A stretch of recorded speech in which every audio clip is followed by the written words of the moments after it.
2021 is finally upon us, and with that we are gonna have some tremendous tech products launches, like probably the new iPad Pro with mini LED, but also another device that is rumored, that is iPad mini 6, a device that's gonna be smaller, and for some people that actually enjoy smaller tablets, this may be a great choice. But these are only rumors, and right now we have iPad mini 5 still currently available and sold in an official distribution. So the question is this product still worth it? Well, I've been having this for about a year and a half, since October 2019, and during my usage I want to mention here in this video some things that normally are not mentioned in the reviews, because during like a week or two you don't have simply the time to learn about device as much. So I want to answer question and tell if this iPad is specifically worth in the year of 2021, and talk about things that actually matter when it comes to buying this particular device. So let's get to it. And the first of these crucial things is obviously the design.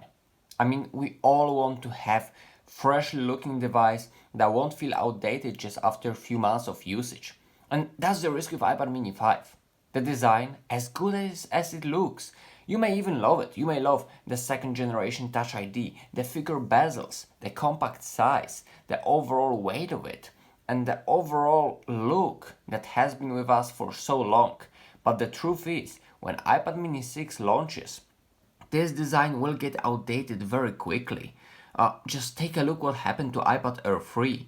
It's a great device, still, till this day, and yet nobody talks about it because everybody is just focused on the latest and greatest iPad Air 4 with the new redesigned slimmer bezels and kinda iPad Pro look. So, as nice as the overall design may still be, this iPad just lacks some newest design trends that we have right now. Like for example, squared off design and slimmer bezels that iPad mini 6 should introduce. Thus, it should also enable Apple Pencil's second generation, not the first. Here it's just the first generation, which is being charged through lightning connector right on the bottom, which many people complain about, and honestly it just looks strange, holding your iPad like that and charging it.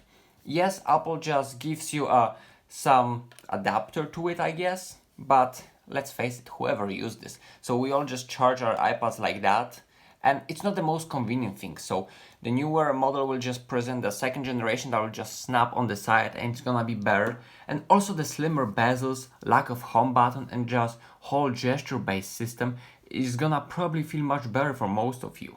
Yes, here we also have like these gesture-based systems here implemented, even though we have home button. I think it's gonna be more natural and better overall on the newer generation. If the design seemed a little bit outdated, the screen is clearly not. We still have all the great features that iPad mini 6 will probably have, and the screen is still more than fine. It's a 60Hz panel, but I don't think it's a big deal since iPad mini 6 is not gonna have 120Hz either. I mean, even iPhone 12 Pro Max, which is much more expensive, doesn't have it. And actually, very few people complain about it and actually mind this. So I don't think it's that big of a deal.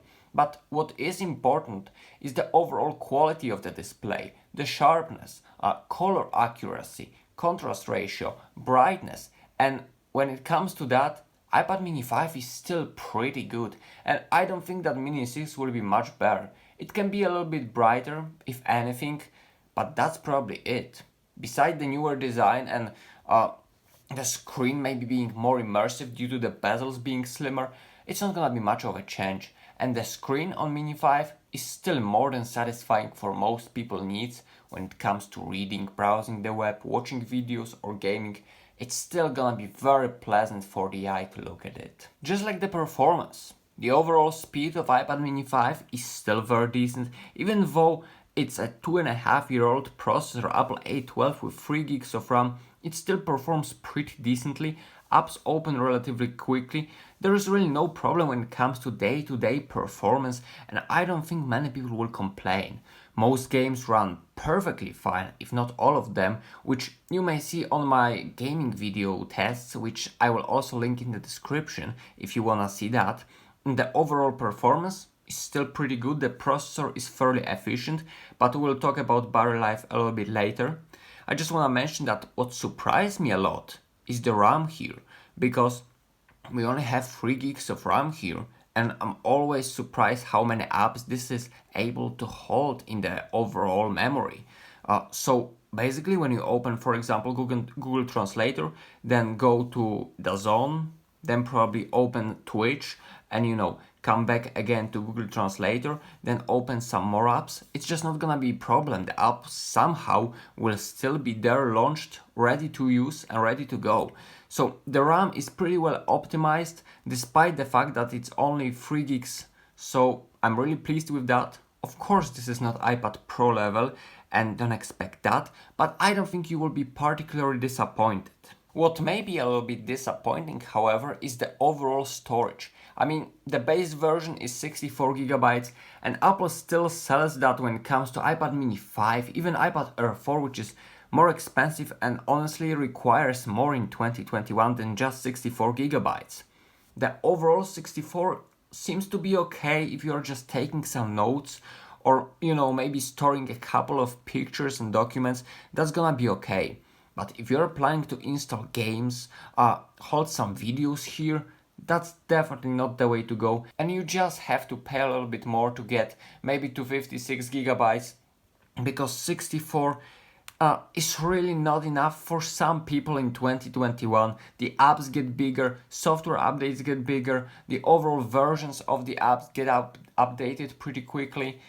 So 64 is just not okay in 2021, at least for me. So when it comes to the camera, it's here. Both front and rear are here, and they are taking some okay pictures. I mean, they are gonna be good for the base usage of a tablet, which means basically taking photographs of some documents and just, reading the text on it, being able to scan some photos and things, or just take occasional pictures. But I wouldn't expect anything greater. I mean, we have 1080p recording, 30 frames per second. The quality is not great. The photos sometimes get grainy, but as I'm saying, for the base usage of the camera, it's gonna be probably more than enough. If you are looking for a tablet that will give you great camera experience, if you really need it for your usage, probably iPad Air 4 and Pro are gonna be the way to go, but Mini 5 for the base usage is just fine. Just like the audio and microphones, we have two theoretically, technically stereo speakers on the bottom, so they come only from one side, but they produce pretty okay sound that I don't think many people will actually complain. If you're buying this tablet, you are probably not looking for the greatest model that there is, because you would go with iPad Pro. So I guess that it's gonna be pretty okay if you're, for example, cooking and wanna listen to music through the speakers of your iPad. It's gonna probably get the job done pretty decently. Just like the microphones, they are okay overall. The quality is not great. It's not gonna be quality studio microphones of iPad Pro, for example, but they are gonna get the job done. And for the basic like Zoom calls or overall things like that, messenger calls, it's gonna be pretty okay, and there are not gonna be many complaints. As I'm saying, the quality is not gonna be the greatest, but for the tablet and certain use cases for school or just, casual usage, it's gonna be probably very decent. Decent. Oh yeah, I think we can just talk about battery life when speaking of decent. It's really good. I mean, Apple rates this tablet for 10 hours of usage, and even though it has smaller battery compared to any other iPad, and generally in tests it was pretty much worse than any other iPad there was, it's still really good. I never complained, not once actually did I complain about the battery not being enough. 10 hours is what I get easily. I mean, I'm a quite light user when it comes to most use cases of mine, so I don't have problems when it comes to reading, doing some school stuff, watching videos. 10 hours is just not a problem to this guy. So really no complaints when it comes to the battery life, and overall, even after a year and a half, I could still get 10 hours very easily. It's pretty achievable, probably because I take care of my batteries in my devices as well.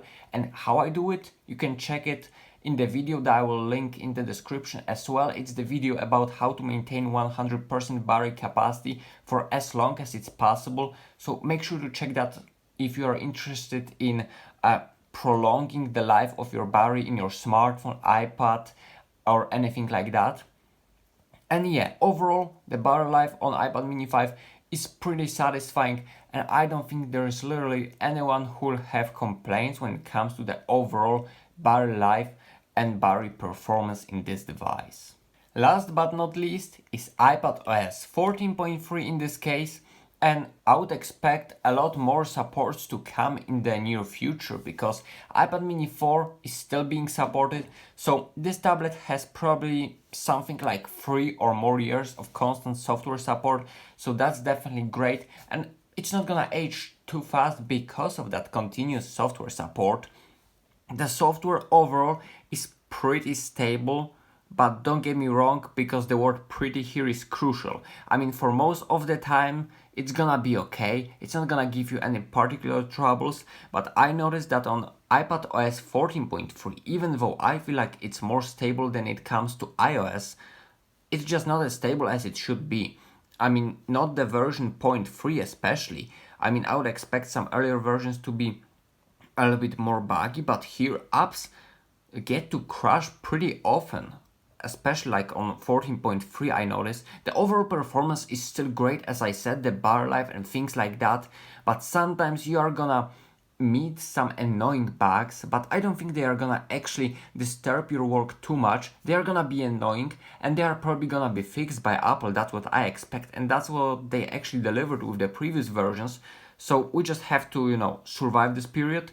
But overall, it's okay version, and the fact that we are gonna get software supports for quite a long time, this is a fantastic stuff, and I have all praises to Apple when it comes to that.